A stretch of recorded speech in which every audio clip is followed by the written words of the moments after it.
প্রত্যেক ক্রন্দনকারীর জন্য ক্রন্দন করা হবে। আজকে যে মাইকে মৃত্যুর ঘোষণা করছে, আগামীকাল হয়তো তার মৃত্যুর ঘোষণা করা হবে। আজ যে লাশ বহন করে নিয়ে যাচ্ছে, আগামীকাল হয়তো তার লাশ বহন করা হবে। ইন্নাল হামদুলিল্লাহ ওয়াসসালাতু ওয়াসসালামু আলা রাসূলিল্লাহ, আম্মা বা'দ। প্রিয় ভাই ও বোনেরা, আমি আজকের এই আলোচনার মাধ্যমে গুনাহ করতে করতে ধ্বংসের দ্বারপ্রান্তে পৌঁছে যাওয়া হৃদয়গুলোকে ধ্বংসস্তূপ থেকে তুলে আনতে চাই। বিভ্রান্তি আর কুপ্রবৃত্তিতে ডুবে থাকা অন্তরগুলোকে সতর্ক করতে চাই। আমি চাই আমার এই নসিহার মাধ্যমে নেককার লোকেরা তাদের নেককাজ আরও বাড়িয়ে দিক, আর উদাসীন ব্যক্তিরা মৃত্যুর আগেই সতর্ক হোক।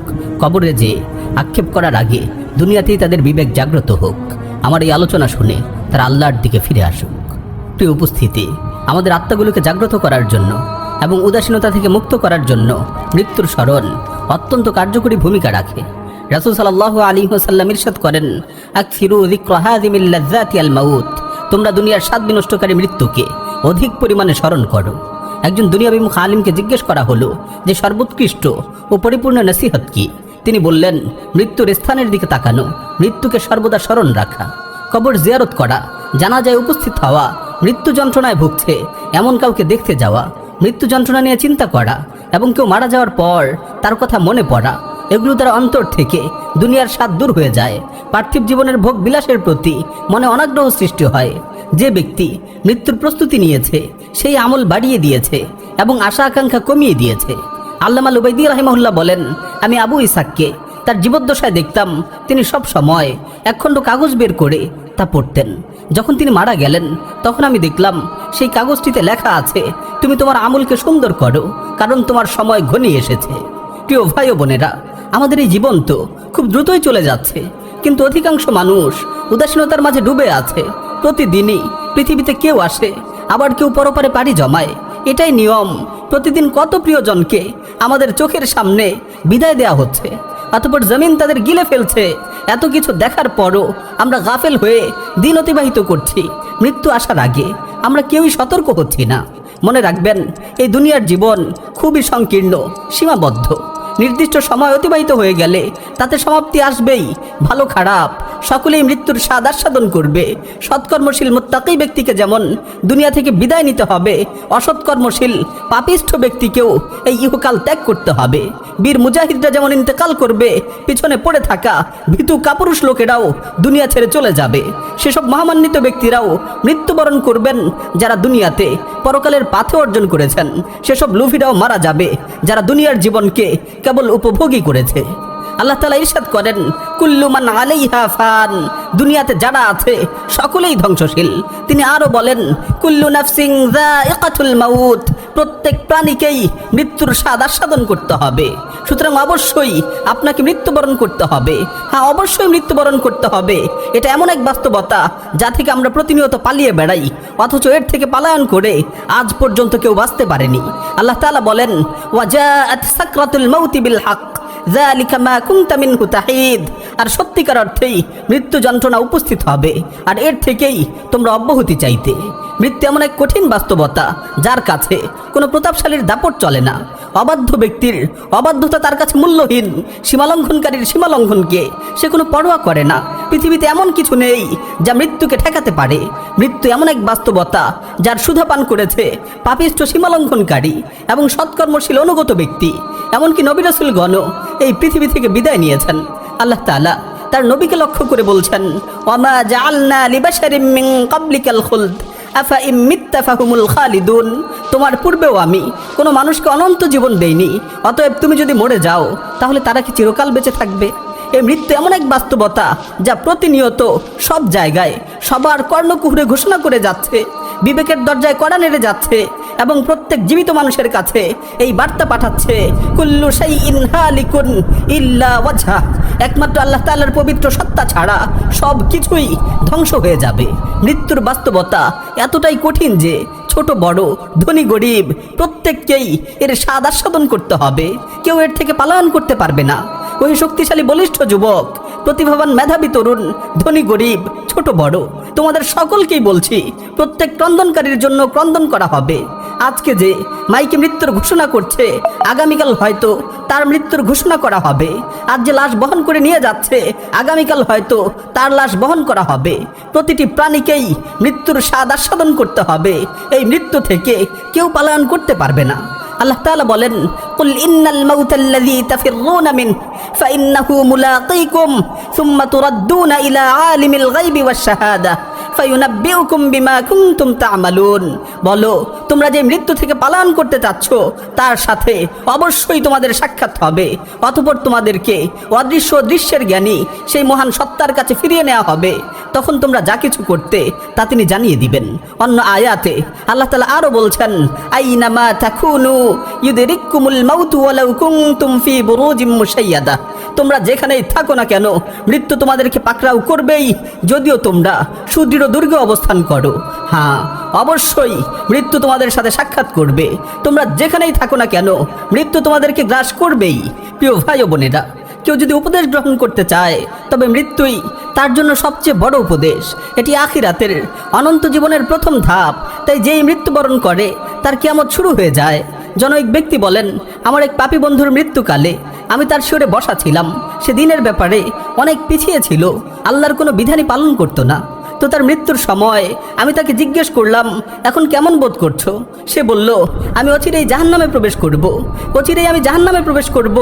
আমার সাথে অমুক অমুক ব্যক্তিও জাহান্নামে প্রবেশ করবে। শুনে রাখো, এখনও যদি তুমি আল্লাহর দিকে ফিরে না আসো, তাহলে আমার মতো তুমিও জাহান্নামে প্রবেশ করবে। ওয়ালাদাতকা উম্মুকা ইয়া ইবনা আদম বাকিয়া والناس حولك يضحكون سرورا فاعمل لنفسك أن تكون إذا بكوا في يوم موتك ضاحكا مسرورا। হে আদম সন্তান, তোমার মা তোমাকে ক্রন্দনরত অবস্থায় ভূমিষ্ঠ করেছে, আর মানুষেরা তখন তোমার পাশে বসে হেসে হেসে তোমাকে বরণ করেছিল। সুতরাং এমন এক পুণ্যময় জীবন তুমি গঠন করো যে মৃত্যুর সময় তুমি হেসে হেসে এই পৃথিবী থেকে বিদায় নিবে, আর মানুষেরা তোমার পাশে বসে ক্রন্দন করতে থাকবে। প্রিয় ভাই ও বোন, আজ দুনিয়া লোভী ওই সকল ক্ষতিগ্রস্ত লোকেরা কোথায়? কোথায় সেসব প্রতাপশালী ও সীমা লঙ্ঘনকারীরা? তারা চলে গেছে, কিন্তু তাদের সম্পদ নিয়ে যেতে পারেনি। অন্যরা সেগুলো ভাগ করে নিয়েছে। তারা ওই নিকৃষ্ট দুনিয়ার প্রতি ঝুঁকে পড়েছিল। উঁচু উঁচু দালান কোঠা আর সম্মানের আসন পেয়ে সেগুলোকে তারা চিরস্থায়ী ভেবেছিল। অতঃপর যখনই তারা সেগুলোকে নিয়ে সন্তুষ্ট চিত্তে জীবন কাটাচ্ছিল, তখনই মৃত্যু তাদের ধরাশায়ী করে ফেলল। কত জালিম বহুকাল ধরে জুলুম করেছে, সীমা লঙ্ঘন করেছে, নিজ পরিবার পাড়া প্রতিবেশীর কোনো খোঁজ খবর নেয়নি। অবশেষে মৃত্যু এসে তার সকল পাওনা চুকিয়ে দিয়েছে। কোথায় সেই দৃঢ় সংকল্পের অধিকারী মানুষগুলো? মৃত্যু তার আশা আকাঙ্ক্ষা ও সকল দৃঢ় সংকল্পকে ছিন্ন ভিন্ন করে দিয়েছে। এমনকি তার দেহ থেকে সামান্য কাপড়ের টুকরো খুলে নিয়েছে। সুতরাং হে বিচক্ষণ লোকেরা, তোমরা শিক্ষা গ্রহণ করো। যেই লোকটি দুনিয়ার মোহে ধোঁকাগ্রস্ত ছিল, সেও দুনিয়া থেকে বিদায় নিয়েছে। শুধুমাত্র সামান্য একখণ্ড কাফন নিয়ে সে কবরে গিয়েছে। তার যন্ত্রণা শুরু হয়ে গেছে, সুন্দর মুখাবয়ব বিকৃত হয়ে গেছে। হে গাফেল, তোমার মৃত্যু যন্ত্রণার কথা একটু ভাবো। মনে রেখো, অতি শীঘ্রই তোমাকেও পাকড়াও করা হবে। হে উদাসীনতার পথের পথিক, কখন তোমার এই কঠিন হৃদয়ে কোমলতার ছোঁয়া লাগবে? হায়, মৃত্যুর পর তোমার ইচ্ছাগুলো কোথায় যাবে? হায়, মৃত্যুর পর তোমার আশা আকাঙ্ক্ষাগুলোর কি অবস্থা হবে?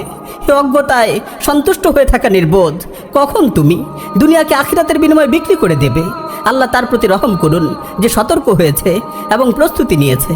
আল্লাহ তার প্রতি রহম করুন যে সতর্ক হয়েছে এবং প্রস্তুতি নিয়েছে। প্রিয় ভাই ও বোন, আজ কোথায় হারিয়ে গেল সেসব বন্ধু বান্ধবেরা? কোথায় অবস্থান করছে সেই অঢেল সম্পদের অধিকারীরা? কোথায় জীবন নিয়ে সেই দীর্ঘ আশা পোষণকারীরা? তাদের সকলকে কি কবরে রেখে আসা হয়নি? আজ কোথায় সেই রাজপ্রাসাদের আয়েশি জীবনযাপনকারীরা? তাদের সবাইকে কি কবরে দাফন করা হয়নি?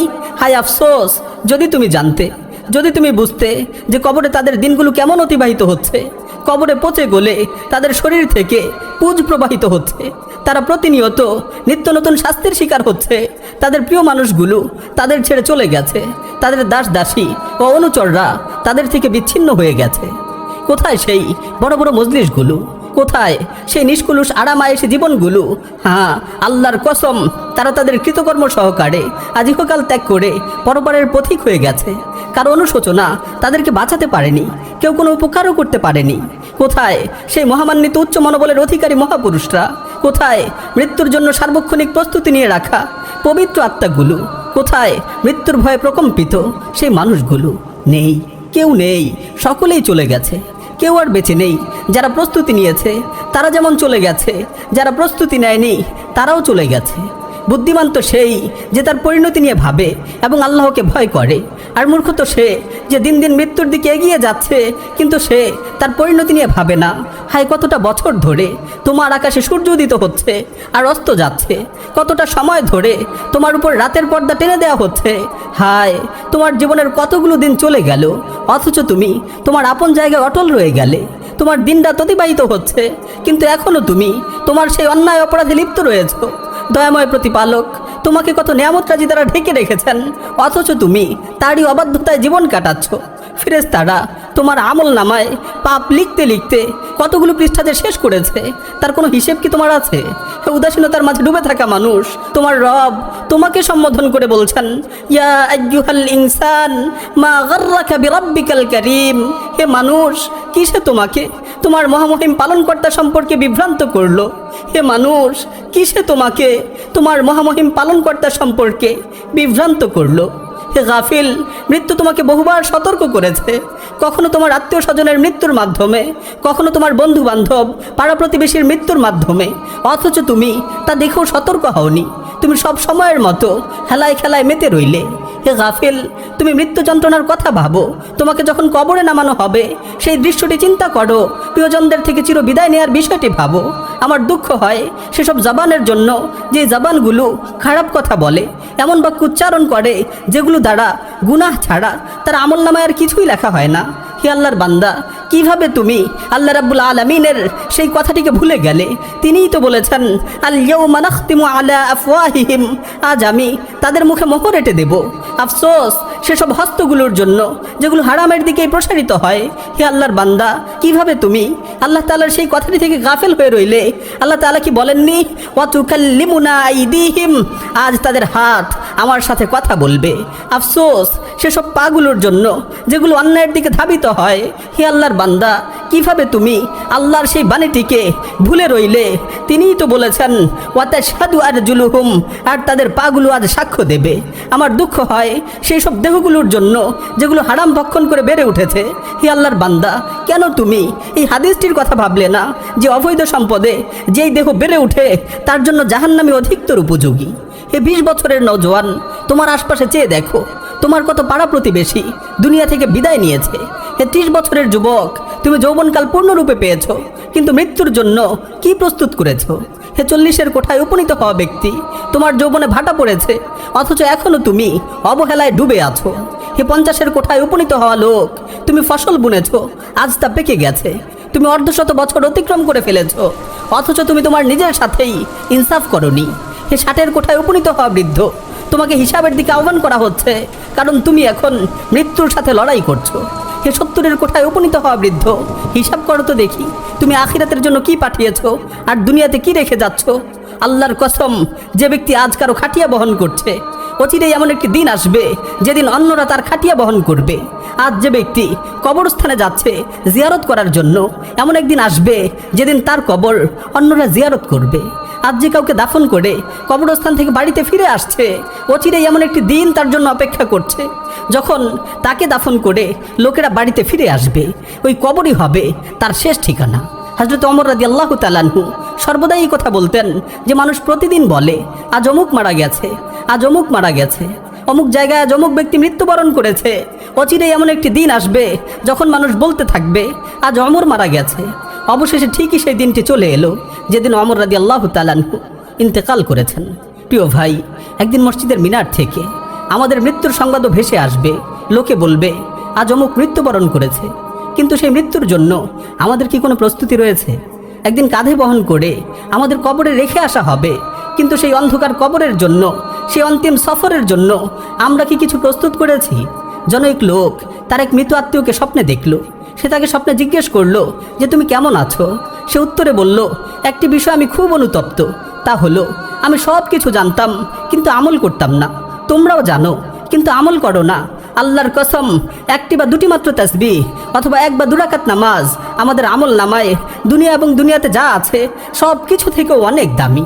হে প্রিয় ভাই ও বোন, কোথায় এত সব ওয়াজ নসিহতের প্রভাব, কোথায় পবিত্র কালামুল্লার প্রভাব? আমাদের অন্তরে তো এত সব নসিহত আয়াত হাদিসের কোনো প্রভাবই পড়ে না। আমাদের জীবনে পবিত্র কোরআন কোনো প্রভাবই সৃষ্টি করে না। আসুন একটু মনোযোগ দিয়ে আল্লাহর এই আয়াতটি শুনি। আল্লাহ তাআলা বলছেন, আফারাআইতা ইন মাত্তা'নাহুম সিনিন সুম্মা জাআহুম মা কানু ইউআদুন মা আগনা আনহুম মা কানু ইউমাত্তাউন। আপনি ভেবে দেখুন তো, আমি যদি তাদেরকে বছরের পর বছর ভোগবিলাসে মত্ত থাকতে দেই, অতঃপর যে মৃত্যুর বিষয়ে তাদের ওয়াদা দেওয়া হয়েছে তা যদি তাদের কাছে চলে আসে, তখন তাদের এই ভোগবিলাস তাদের কি কোনো উপকারে আসবে?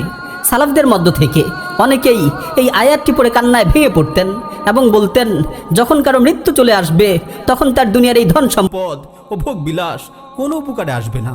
যখন কারো মৃত্যু চলে আসবে তখন তার দুনিয়ার এই ধন সম্পদ ও ভোগ বিলাস